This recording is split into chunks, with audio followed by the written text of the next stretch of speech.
growing up, you know, the big man and the ones that people look up to, unfortunately, were the era leaders.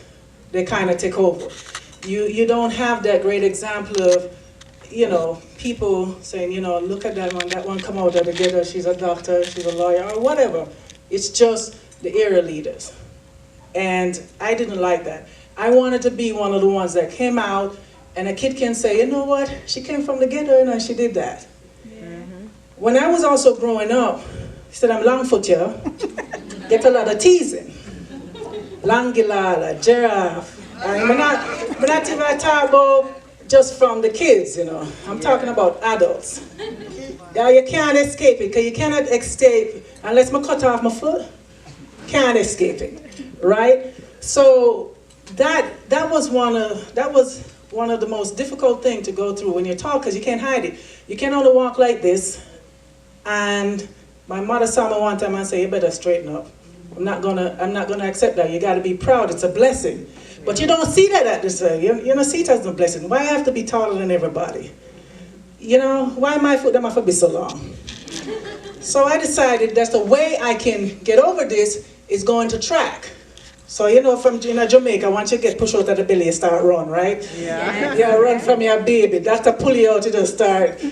And so, from 2 years old, I'm out there on the track, running away, leave all the short foot girls, right? So I continue doing that because I get praised for that. That was the only time I feel empowered, because now people praise me. I'm good. I'm winning. So I said, okay, this is the way to go. So I continued till I go to Kingston Tech. Now, here's the thing about that. When you're in St. Francis and the other school and you run left there, it's okay. Then you go to high school now, different people come from all over for high school. But in KT, I was still also the fastest girl in school, 4 years champion girl. Then I started netball. That was the other sport that I really liked, netball. I started learning netball, and they put me at the defense, I never like it. So they pushed me at the goal shoot, I like it. I'm tall, I'm a little closer to the thing, I like that, all right? So, I really enjoy netball, but I realized there weren't any netball scholarships to go overseas. I love the game, but it's track I was thinking about. This is going in my senior year. I'm saying, all right, I'm going to let somebody see me doing track and give me a scholarship because I have to escape poverty. Okay? So, Ghana Stadium now with KT school. Remember, I said I'm undefeated, So me Ghana Cape, me feel good. I'm going to beat up everybody at stadium now. And people going to see me and give my scholarship. I go to stadium. And then the short foot country girl, them run relieve me. I don't know what I'm feeding, but never that eat enough yam and banana and dumpling, I guess. Because, the Veertech and the Jager girl, them, yes, I'm going to wave back this so on a shot. They ran, leave me, okay? And I felt like, this is not it. I was so distraught. I was like, this is impossible. I'm supposed to be the fastest. Yeah. And my world just crashed. They're not gonna set my foot them long for nothing. They're not giving a scholarship. These girls beat me, they're better. And I was down, and that was it. My mom didn't have money to send me to college. Okay, she barely had money sometimes. I had to wait for a long time to get my shoe, a new pair of shoe. So it was like one of those things where, what am I gonna do? My principal in the high school gave me a hard time. She wanted me to do cookery and needlework. Now, I already know for sure, I can cook some porridge. I didn't need anything more. I'm a good eater, okay? Mommy can cook. My mother cooked good. I didn't see it. I didn't see anything that I wanted to do in cookery and needlework. But she forced me, and I didn't like that. I wanted an option. Give you an example. I was in a class with a guy, and he was, he chose that. He wanted to be a chef. And that's okay with me. But he just went one day and said he didn't want it anymore. She said, okay, she moved him out. And I used to go by her office every day, and she would not move me. So I said, okay, you're going to decide my future. So again, I was pretty down, and I tell you, I have a book called Unstoppable, so I'm not going to tell you all my story. I'm just giving you a little piece. I always start with that. I was there, when I was coming from the track meet, I was down, I run into these two coaches, one from Oklahoma and a local coach. And they called me over. I guess they went to see the track meet. They saw me playing netball and saw that I was tall and athletic, and they came to see me run. And the guy, big white fellow from Oklahoma, first I have a face-to-face with a white man, and he called me, and I'm like, what they want from me? You know, I said, Simone, come on, they even know my name. I walk over, and he said, he looked at me and he said, you're tall and you're athletic, you want a basketball scholarship? I'm looking at this man like, okay, I hear scholarship, the other part I don't know about. I said, what is basketball?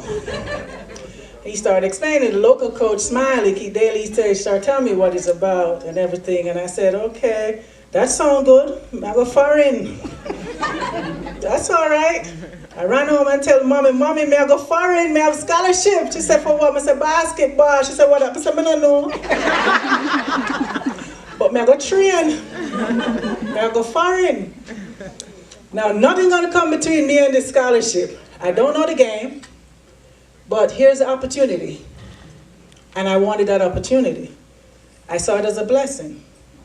I keep saying when I was younger, I always cry and pray, because that's what my mom usually do. And I thought that was the way you talk to God. Because I hear my mom in the other room, she would cry and pray for anything she wants. She said, God, and she'd cry and she'd ask him, she said things low now, and kids that need a shoe and school fee, and she said, I know you're going to take me through this. And she cry and pray, and things always work out. So I said, man, I cry and pray too. And I used to cry and pray, I go by the gully of Gala. I'm a figure, say, you know, by the water, it's quiet, I sit down by the gully, I'm going to cry and pray so nobody can see me. I'm going to cry and pray, I'm going to say, God, if you help me get out of here, I'm going to come back and help the kids. So for me, when that moment come when he offered me the scholarship, now he said I have to work for it to get it, but he said, I'm offering you the scholarship. If you work for it, I'll give it to you. So I started training. When I said I didn't have basketball shoes, I was out there in the hot sun. I would come from school and go to the stadium, and then stadium go home. And I have one bus fare. Now the good thing is that Mommy used to be a conductress on the bus, so me used to spot the driver or the conductor, so I know and wait for a free ride. Sometimes I don't have it. The other time I just run home. But I wanted it. Nothing's going to get in my way of what I want. It's an opportunity. So I'm training the hot sun every day, and it's awkward. And you know, sometimes in your life, things seem hard at the moment, and you want to give up, and you want to quit. Don't. Because every time when we get over that hump, that obstacle and reach to the other side, it's the greatest feeling ever. You cannot decide that you're going to quit because it gets hard, or because people say no, or people close the door, and people that you believe in, we think believe in you and it's going to help you, they say no or they don't, and you have the fake support from friends. They say, yeah man, I have you man, everything, and then they don't do anything. Yeah man, I'll make that call for you man. No, they don't do anything. That's true. But you cannot let that discourage you from aiming or going to where you need to be. You have to stop and think about and focus on your goals and where you want to be. And no matter how hard it gets, cry if you have to cry, pray if you have to pray. And if you don't believe in a prayer, I don't know what you have to do. But do it to get to where you need to be. And that's what I did. I was hard. People were teasing me. I never forget. You're awkward. Give up on her. You waste your time. And I wanted to cry, but I didn't cry so they could see me. I cried when I was walking home. And I wanted, and every time when I say I'm going to give up, I think about my mom. Every time I want to give up, I think about the promise I made if I want to come back and help the kids, because then if I can change some lives in these kids' lives, it would be easier, not as hard as mine. And when the time came, and I got that scholarship, it was like, it's like my world changed. Because I said, this is starting. I know it's going to be hard. I'm 17, going in 17, going in 18, going to a new country. As a matter of fact, I'm going to Oklahoma, cowboys and Indians. And I like Florida or New York, where I'm in Jamaica. Man, I go cowboys and Indians, okay? I was two-stepping after 2 weeks and singing Reba McEntire's song. I was adopting because I was not going to fail. Amen. I was not going to fail. And so I got to Oklahoma, and it's the same thing. You have some girls there and they say, "Where you from Jamaica, you swing pan tree?" I said, "We have nice car too." "Oh no, I never see." I say, "You ever been to Jamaica?" "No," but they assume, because I'm an island girl, we swing from tree. Never have much, but I have my pride. You're not going to talk about my country. That's right. So I was there and I said, okay, I may not have all the experience, because remember, most of these ladies been playing from their young, you know. Yeah. And I just started. Remember, I'm just training. I just got started. So here I am, while they're chilling. I was in the gym. When I say every day, I was in that gym teaching myself. I've got an Indian, American Indian. My first friend, one of my first friends, American Indian, to rebound for me.